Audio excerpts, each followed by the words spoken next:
বিলের যে দুর্নীতি শুরু হয়েছে, আমি দুর্নীতি বলতে বাধ্য হচ্ছি, এখনো আমি ভিতরে যাই নাই। কারণ হচ্ছে গিয়ে একই বাসায় একই মানুষের কিভাবে 1300 আর 4000 কেমনে বিল হয়, এইটা আমি মানুষ দেখেন এই বিলের কাগজ ছাড়া আমি কথা বলতে চাই না। জোট সরকারের সময় অন্ধকারে 17 ঘন্টা ছিলেন, উনি বিদ্যুতের দামের কথা বলেন। মাননীয় সংসদ সদস্য, আপনার স্পিকারের মাধ্যমে আমি জানতে চাই তার কাছে, উনি ভুলে গেছেন।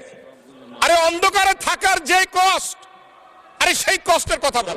মাননীয় স্পিকার, আপনার কাছে অনুরোধ করি, আল্লাহর হস্তে সংসদ সদস্যরা বিদ্যুৎ জ্বালানি নিয়ে কথা বলেন না। আমি জানি না কোন মুখে আপনারা কথা বলার সাহস করেন। হয়তো লজ্জা শরমের অধিকার আপনাদের মধ্যে নাই। মাননীয় সদস্য জনাব সৈয়দ সাইদুল হক হবিগঞ্জ 4 সম্পূরক প্রশ্ন। ধন্যবাদ মাননীয় স্পিকার। মাননীয় স্পিকার, এই প্রশ্নের ব্যাপারে, এই সম্পূরক প্রশ্নে আমি মাননীয় প্রধানমন্ত্রীর দৃষ্টি আকর্ষণ করছি। কেন আমার বিরুদ্ধে এরকম নির্যাতন চলতেছে?